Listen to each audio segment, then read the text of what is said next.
In today's video, we are exhaustively testing the tap test on soda cans. Does it actually work, and is there a method that works best?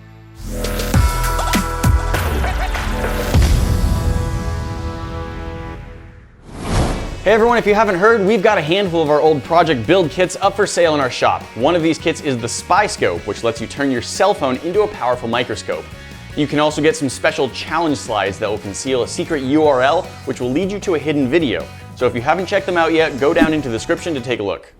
Alright guys, we've got a lot of soda, and not too long ago we did a video about dissolving the outside of a can of soda using something very caustic. Took away the metal, left behind the plastic. It was very cool. If you haven't seen it, you should go check it out. But in that video, while some things were dissolving, we did a quick test to see if tapping on the top of a can will make it not explode when you've shaken the can up. And the results that we got were that it really made no difference at all. We just sort of tapped on the lid for a couple minutes. Yeah, we did taps on the top, and that's what I had always heard is supposed to make it settle. But in the comments, we had a lot of people saying, no, what you need to do is gently tap the outside, the side of the can, because that knocks bubbles off of the side of the can. I read some comments that talked about tapping the bottom. Some people said you had to flick it. There was it was a comment war on this. Like, it wasn't even about the video, but that was like 90% of the comments was, you did it wrong. Here's the basic idea. We have 7 different types of soda in various containers. We want to see if there is a best method for tapping on your soda to remove the bubbles, or if there is a method that just doesn't work. So we are going to test that a little bit more, and we're going to set up a few standards by which we will abide to make official tests of how we're going to do all these things. So we're going to come up with sort of a standard amount of shakenness for the cans. We even have a professional pneumatic paint shaker, and we're going to try putting soda cans in this because it shakes very aggressively. They might just explode in here. Lots of types of soda. So 4 different types of cans. We've got root beer, we've got Sprite, we've got Coke. We've even got an energy drink because I just want to see what might happen if they're going to react any differently. And then for the opening, what we're actually going to do is we're going to hold them at an angle, and we're going to use this little lip at the bottom. We're going to hold them at that angle so it's consistent, and we're going to open them as fast as we can this direction. So, you know, whatever explodes, we're going to have some volume of the soda spilling out. Then to see which one exploded the least or the most, we're going to pour what's left in the can into a clear cup so we can have those side by side and see which can lost more liquid. I like it. All right, we've got a Coke can in our paint shaker. Everything's hooked up and ready to go. There's no way this could end in disaster. Turn it on and see how much you can shake up a can of soda. Go. 3, 2, 1, go. Nice. Also exactly 20. Sorry, Bart Simpson, it's not bouncing and jumping.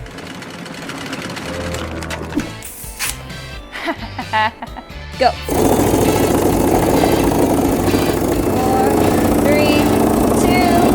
1. Nice.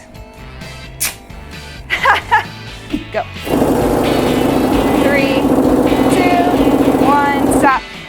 Yes. So much foam. I do think that the angle thing, we may have to change on that because I think it is just pouring out to the tilted angle.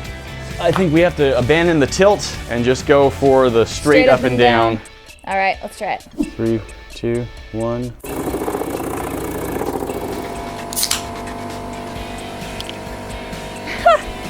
Well, we lost a little, not a lot. I'm very nervous about this one. Aw, less nervous about this one. Maybe did a little bit more. A little? Okay. I think root beer is our foamiest. You got sprayed. So because root beer gave us the most explosive results, I think all of our tests should be done with the root beer to see what can calm it down the most. I think you're totally right. Let's see if you can see an actual visible difference in the amount that we have right here. Actually, the Sprite is the lowest.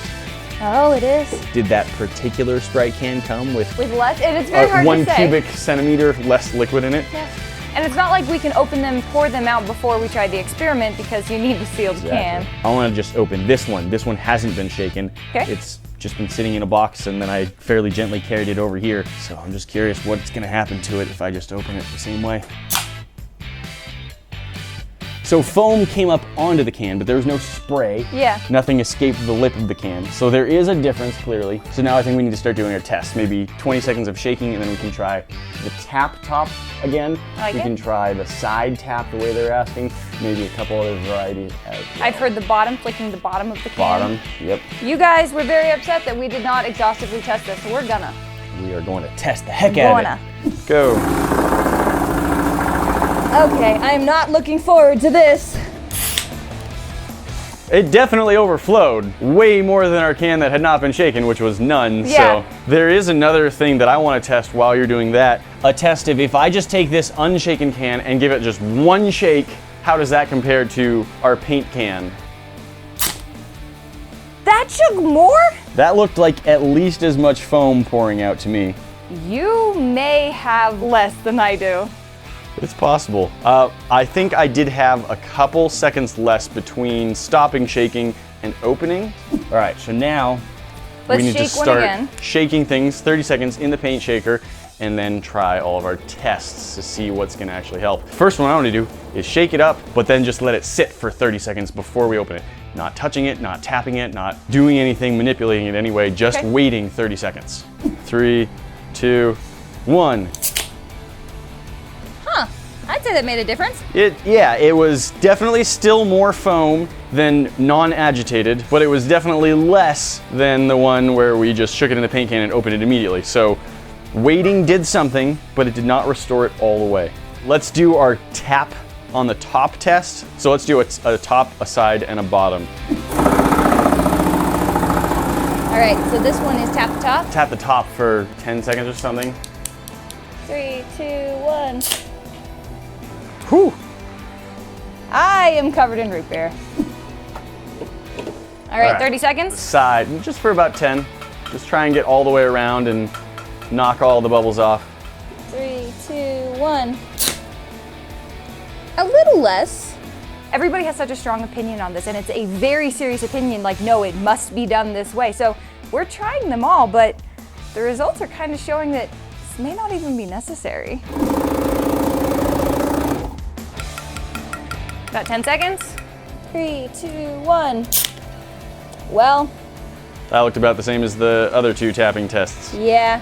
Not shaken, just a still can of soda, we just opened it. Then this one, we gave one solid shake, just up and down, opened it right away. This one, we shook in the paint shaker and then just opened right away. Paint shaker, we waited 30 seconds to open it. Paint shaker, we tapped the side for about 10 seconds. Paint shaker, we tapped the top for about 10 seconds. And paint shaker, we tapped the bottom for about 10 seconds. The main thing that I'm seeing is the one that we did nothing to, just took it out and opened it, obviously has the most. Fullest.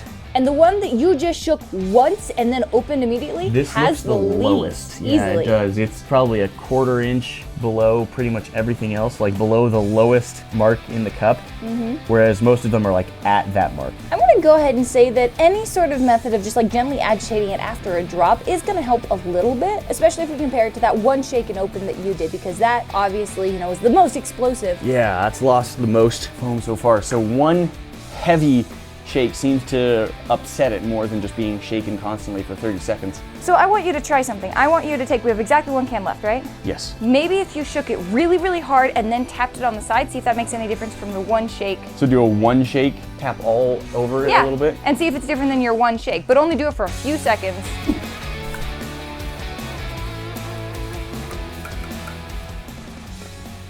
And ha! That Wow. was quite a good spill. Those look pretty much the same.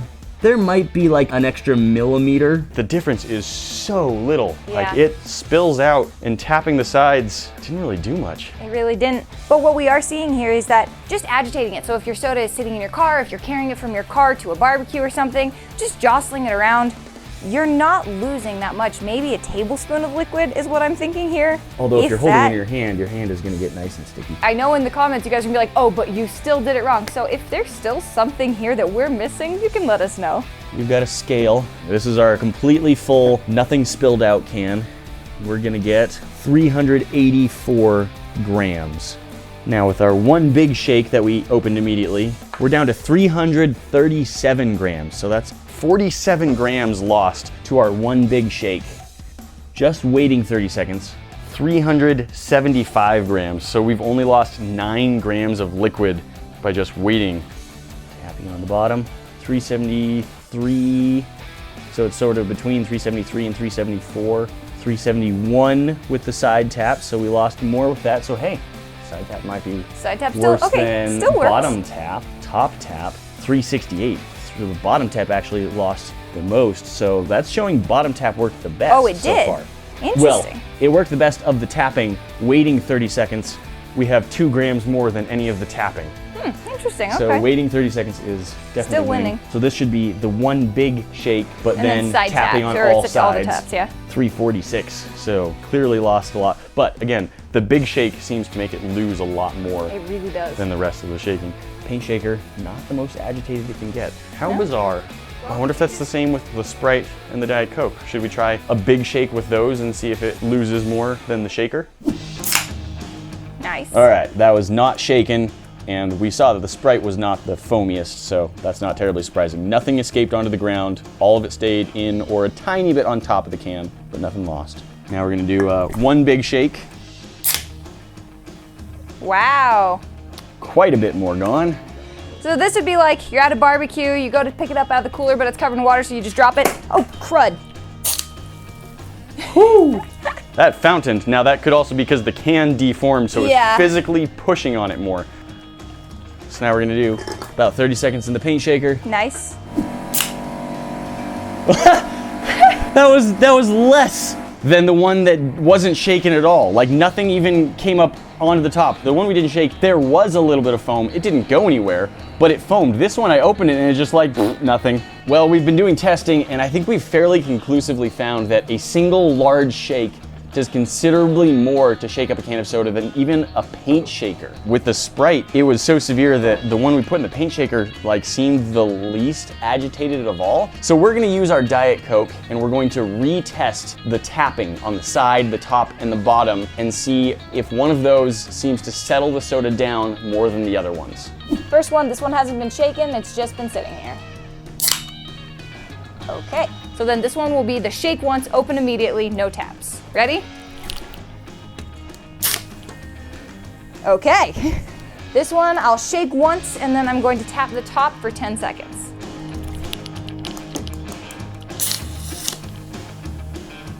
I had a hard time opening that, but also quite a mess. This one I'll tap the bottom.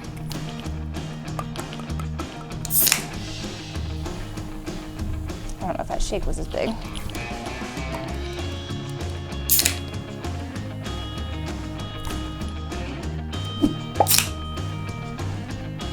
That looked like a lot. Oh my gosh. Less.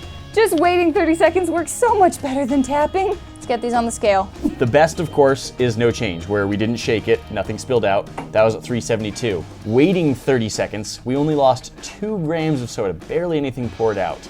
Tapping it on the bottom, we lost 14 grams. Tapping it on the side, we lost 23 grams.